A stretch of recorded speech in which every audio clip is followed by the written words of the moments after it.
Most men operate under a comforting illusion.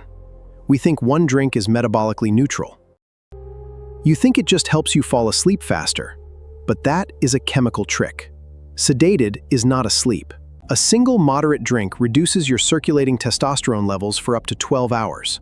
It acts like a chemical blanket over your dreams, heavily suppressing your REM sleep. 60 days, no alcohol. Not because I had a drinking problem, because I wanted to know what my actual baseline felt like. What I found surprised me. I expected to sleep better. I did. But I didn't expect how different the sleep quality was. The depth changed. It was far more vivid. Less of that restless, half-awake feeling, staring at the ceiling at 3 in the morning. By week 2, my morning clarity was entirely different. It wasn't a dramatic, overnight transformation. The clarity was just silently available. It felt like a thick layer of static had been removed from my brain.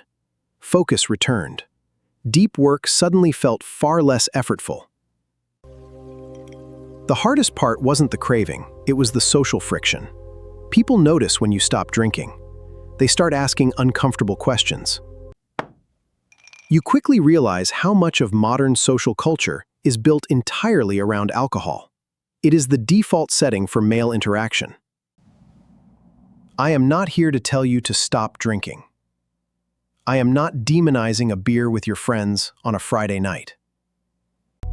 But I want to tell you what one single drink actually does to your testosterone and your sleep architecture. The data is specific. Most men operate under a comforting illusion. We think one drink is metabolically neutral. We think the damage only comes from heavy drinking. In our previous deep dives on both testosterone optimization and sleep architecture, we established your baseline biological protocols. We mapped the ideal state. Today, we apply those exact same metrics to a single glass of beer or wine. The biological cost is heavier than you think. The data on alcohol is precise. 1 drink, not 5. 1 drink at 8 in the evening still measurably disrupts your entire night. You might feel like you slept. The hours logged might look fine on your watch, but the internal architecture tells a different story. You fall asleep faster. Alcohol acts as a fast sedative. But sedated is not asleep. Sedation is a chemical trick played on the brain. To understand how we got this so wrong, we have to look back. We have to look at the lie of the nightcap. For over a century, doctors prescribed alcohol as a medical cure for insomnia. The nightcap was considered standard medical practice across the world. Late 19th century medical texts explicitly recommended a stiff glass of whiskey before bed to calm the nerves and induce deep, restorative slumber. Early advertising reinforced this heavily. But as the film develops, the truth shifts. What those old doctors observed wasn't actually restorative sleep. They were just observing chemical unconsciousness. Modern sleep labs tell a very different story. When we measure the brain, the nightcap myth dissolves. It forces you under, but it shatters the foundation of your recovery. Let's look at the actual mechanism of a single drink. We will start with your hormones. A single moderate drink reduces your circulating testosterone levels for up to 12 hours after consumption. The mechanism is direct. Alcohol acts as a toxin on the hypothalamic pituitary gonadal axis. This is your body's central command chain for testosterone. It slows the hormonal signal from your brain to your testes. Even low doses of ethanol blunt the testosterone spike you need overnight. The toxic byproducts of ethanol breakdown directly interfere with Leydig cell function in the testes. Your natural testosterone factory is essentially forced to shut down. This shutdown persists long after the alcohol has left your bloodstream. The 12-hour hormonal deficit fundamentally alters your physical recovery window for the next day. Now, let's look at the brain. Alcohol is metabolized aggressively during sleep. Your liver prioritizes clearing the ethanol above all other nighttime functions. As your blood alcohol concentration drops in the second half of the night, a harsh biological rebound occurs. Your nervous system forcefully wakes up. This rebound activates your sympathetic stress response. Your body spikes norepinephrine, shifting you out of deep recovery and into a high-alert state. The primary casualty here is REM sleep. Alcohol suppresses REM even at remarkably low doses. It acts like a chemical blanket over your dreams. Less REM means less cognitive restoration. It means impaired memory consolidation. It means a significant reduction in natural growth hormone secretion overnight. Studies utilizing clinical polysomnography, actual sleep stage monitoring, prove this definitively.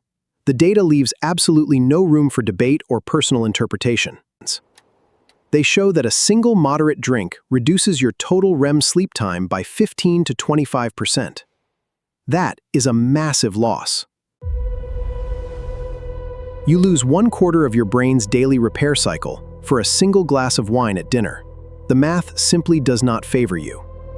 The result is fragmented, lighter sleep in the early hours. You experience early waking and a severe deficit in true biological restoration. This brings us to the hidden cost, the difference between occasional indulgence and chronic, daily habits. The compounding debt you are currently ignoring. The occasional drink has a temporary, recoverable effect. Your baseline dips, your sleep fractures for a night. But your body eventually resets itself. But daily drinking, even at what we consider moderate levels, creates a vicious cycle.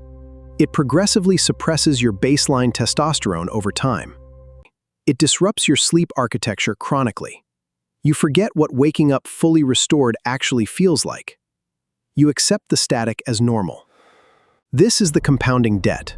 A slightly lower testosterone baseline every single week. A slightly fractured sleep cycle every single night. It adds up silently. Over a year, that minor daily habit fundamentally reshapes your physical and mental architecture. You are playing a very dangerous game with your own longevity. That layer of static I mentioned? Most men have lived with it for so long, they think it is just a natural part of aging. It isn't age, it is a persistent, low-grade metabolic burden. You are forcing your liver and brain to work overtime every single night. The social norm tells you that a drink after work is how you decompress. The biology tells you it is how you slowly degrade. We will cover the specific mechanics of cortisol buffering and daytime stress reduction in a future protocol. But for now, focus on the evening. So, what is the protocol?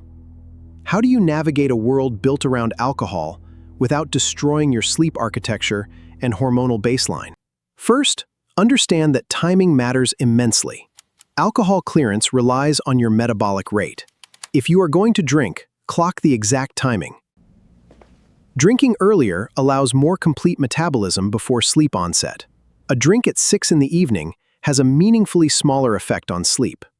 The same exact drink consumed at 10 at night ruins your REM cycle.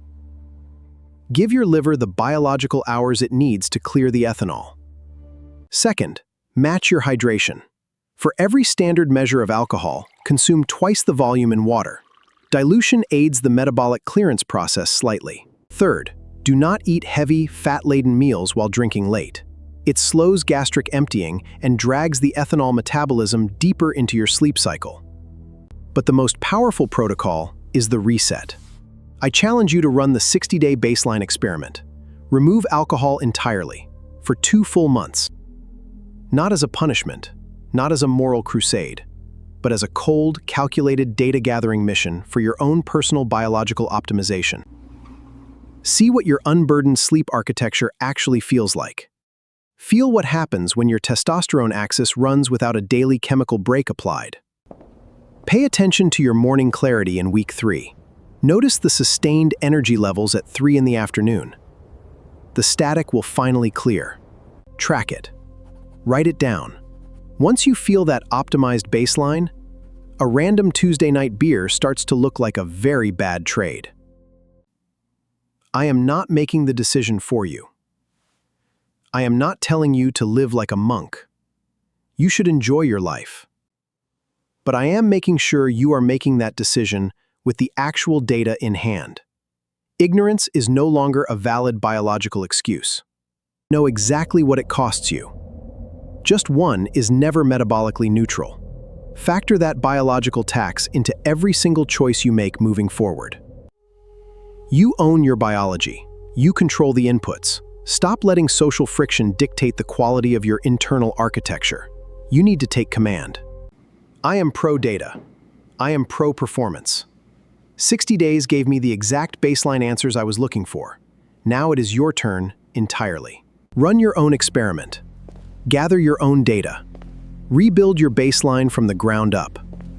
You have the blueprint. The rest is up to you.